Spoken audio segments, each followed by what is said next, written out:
Sunday, January 11th, 2015. Happy New Year. It's my first post of the new year. I haven't hiked the mountain in 3 weeks. Today was the first day. It was awesome. I was too sick before, and then I was gone. It's wonderful to be back. I want to talk about self-talk. This is a huge, huge deal.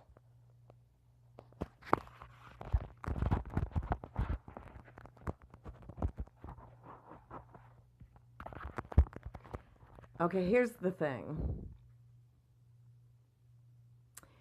In the esoteric teachings of Jesus Christ,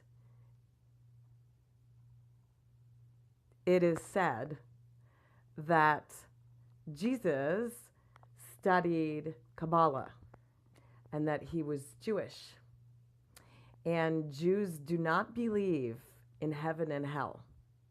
And so Jesus did not believe in hell.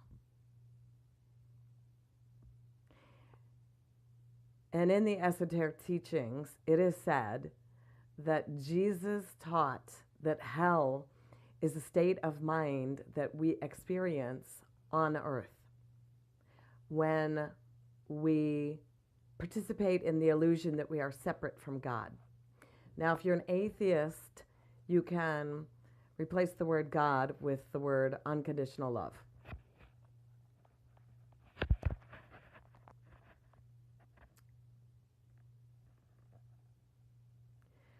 So when we imagine that we are separate from love or from people or from belonging or from deserving or from, if you use the word God, the goodness and riches of the world that God put here for you, that is hell. So, here's the most important thing you could do in your life. You can make one decision to practice self-observation and watch your thoughts, feelings, and behaviors. And when your thoughts are battering you, that you interrupt them. And you say, shut up, stop picking on me. Because there's a teaching called the fourth way. It's a profound teaching. And in the fourth way, we name these mean liar voices. We give them a name, and we practice self-observation, and we catch them, and we say, shut up, jerk face, stop picking on me. You can name them anything you want. You can name them mom, dad,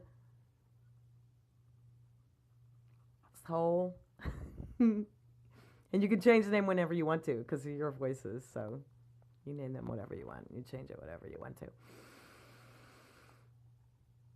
You have to train your brain. Your brain is your servant, not your master. Your brain is a tool that you use to create whatever life you want. Your job is to find out what your life purpose is, what you are put here to do. And you find out your life purpose by recognizing two things. One is it's something that you already love doing. And the other is it serves humanity. And you don't have to figure out how to make it do the second thing. You only have to figure out the first thing, and that will do the second thing. You find out your life purpose, and that is the beacon on your horizon, and that's what you aim for. And everything that you do is to serve your life purpose, including loving other people. We'll do it. You'll see. Call me if you don't understand. Call me if you want to do a session on this. I help people uncover and discover their life purpose all the time. So you understand your life purpose, and then you release the attachment to the outcome and practice enjoying the journey. How do you enjoy the journey? You observe your thoughts, feelings, and behaviors. And when you catch yourself picking on yourself, You say, shut up to that mean liar voice. Stop picking on me. That's how you learn to enjoy the journey. It is simply an addiction, a mental construct. If you are picking on yourself, if you have a lot of mean liar voices, negative voices.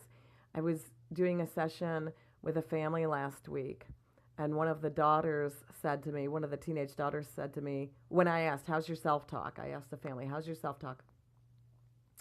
Because the kids are picking on the mom in the way that the mom picks on herself. And even if you never say it out loud, there is a spiritual law that the world will not treat you better than you're willing to treat yourself. The world will not treat you better than you're willing to treat yourself. It's a spiritual law.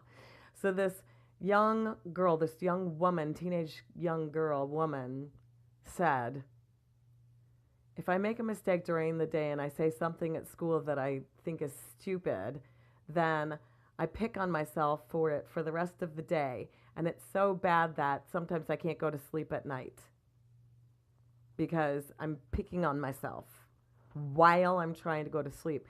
This is one of the most damaging things you can do, is judge yourself and pick on yourself. Nothing will ever change in your life if you do that. And don't do it to other people too. We have to watch ourselves so that we're not judging and picking on ourselves or other people.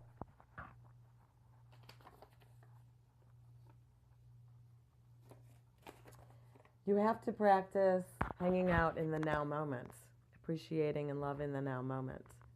Yes, you can decide what you're going to do with your future. Of course you can. Decide it and then move toward it with enthusiasm, love, appreciation, and without an attachment to the outcome. It's the only way.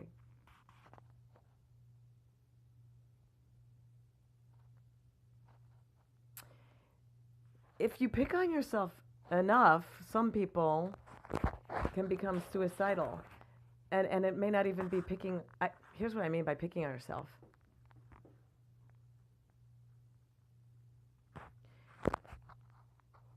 You can terrorize yourself with stories about how the world is, or how things are, or something that happened in the past, or something that you're scared of about the future.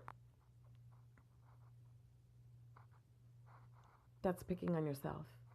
Anytime you tell yourself a scare story or tell yourself a story that pulls you down instead of lifts you up. And if you're having trouble quitting all that harmful self-talk, then please call me or reach out to a friend or do whatever you have to do to change that, because that is the single one and only thing that will change your life. If you're waiting for something external to change for you to feel better, you're making a huge mistake. All right, so be kind. Don't tell yourself you're stuck in that relationship or that job or that house or that car or that situation. And the prayer is not, oh God or oh universe, please change this situation for me. That's not the prayer. The prayer is, please open my heart to something better. Make me the person that would receive something bigger, something better. Make me that person. And I don't know who you're praying to. You can pray to God if you want to. But what George Adair taught was prayer is the doorway to your heart. And when we say a prayer, we're saying a prayer to our heart to open up to the thing that we're asking for.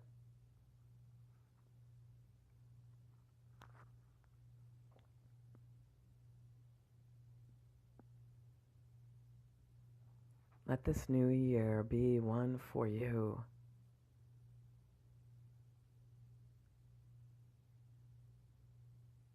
Where you are open to becoming that person who would receive all of those wonderful, beautiful things you've been asking for and hoping for.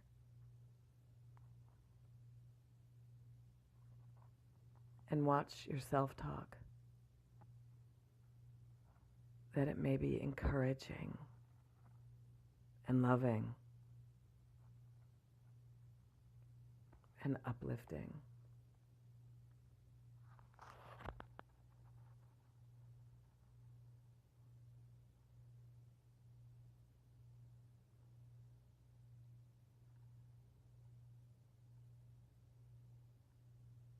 Happy New